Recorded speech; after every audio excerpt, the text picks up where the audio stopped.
Good morning, dragons. I'm Mr. Salerno, and this is Flame. Dr. Monique's in the house. Welcome, Dr. Monique. We're so glad you made it on the show. And we want to welcome you to the News of Camelot.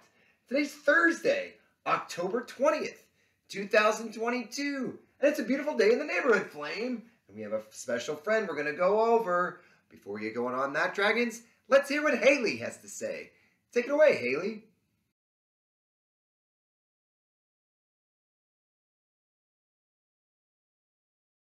I pledge allegiance to the flag of the United States of America and to the republic with which it stands, one nation under God, indivisible, with liberty for all. Let's pause for a moment of silence.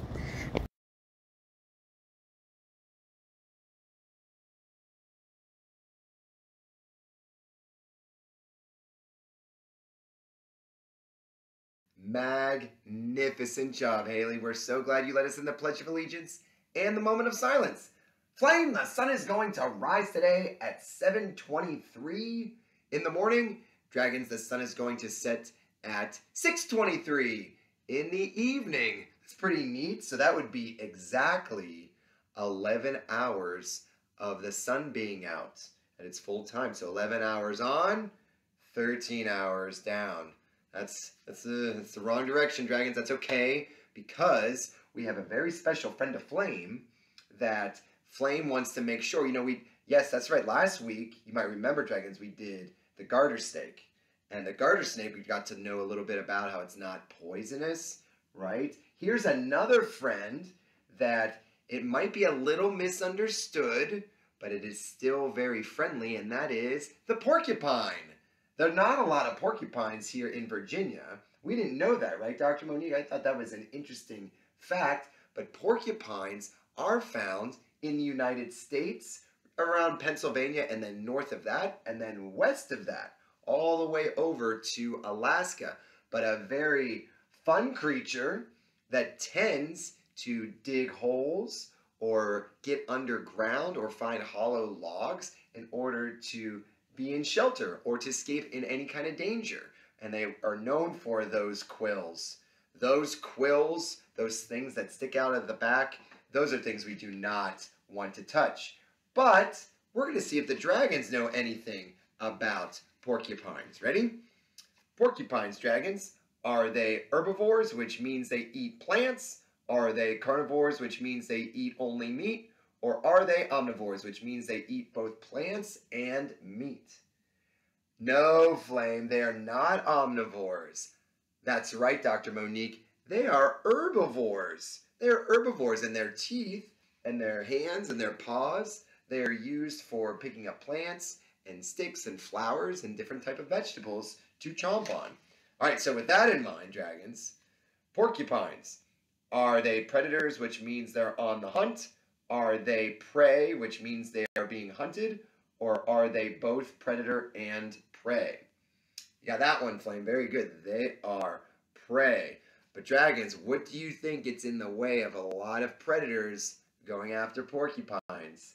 Yes, Flame, that's right. Those sharp quills, that makes them harder to hunt for, like coyotes and wolves and owls and other big-time creatures.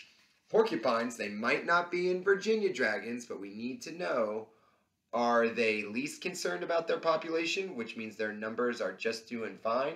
Are they threatened, which means their population are going down? Or are they endangered, which means if we're not careful, we might lose porcupines? That's right, and they are found all over the world, so we are least concerned about their population. They are spotted in Maryland. We have spotted some in Maryland and West Virginia, but just not here in Virginia. But we are least concerned about their population, which is great. All right, our vertical list. We cannot forget our vertical list. Porcupines. Are they considered fish? No, they are not considered fish. Don't say fish, dragons. Are they considered amphibians? Are they considered reptiles? Are they considered birds? Are they considered mammals? Which of these are porcupines considered? What do you think, Flame? They're not amphibians. They're not amphibians. And yes, Dr. Monique, thank you. They are mammals. They do not lay eggs. They are mammals. And finally, dragons, here's a fun one. Which in this list can porcupines not do? Can porcupines run? Can porcupines jump? Can porcupines swim? Or can porcupines climb? They can do 3 of these things and not one of these things. Flame, they can run. Dr. Monique, yes, they cannot jump. Well, they can try, but they can't really jump. They can climb. They're excellent climbers. Did you know that? They can run. They might not run very fast. They might sort of waddle around, but they try to run. Dragons, the quills on the back of a porcupine, they're hollow and they are slick, and that allows them to be great swimmers. Isn't that neat? They float very easily, so they stay on the top of the water. We thought that was the neatest thing. So if you're ever out of town and you see a porcupine, or if you saw a garter snake, or if you saw a woodpecker, or any of the other friends that we've gone over, let us know. We'd love to hear about it. Ta-da! It's time for the birthday box! We had fun with a pair of dragons having birthdays yesterday, right? I believe it was Abook and Jordan yesterday, but now we've made it to the 20s. So October 20 dragons, let's see what we have. Let's see, we have here, hey, Kira Conley in 6th grade. That is excellent news. Happy birthday, Kira. Benjamin De Los Santos Gomez, also in 6th grade. Oh, happy birthday to that pair of 6th graders. Oh, wait, this says Theo Edgerton. Theo, way to go. Happy birthday to you in 5th grade. And Kirk Perez LaFosse. Way to go, Kirk. Happy birthday to you in 1st grade. That is a lot of dragons. Now, dragons, Thursdays, we got to regulate. We had an excellent submission for our closing circle yesterday from Blessing, right?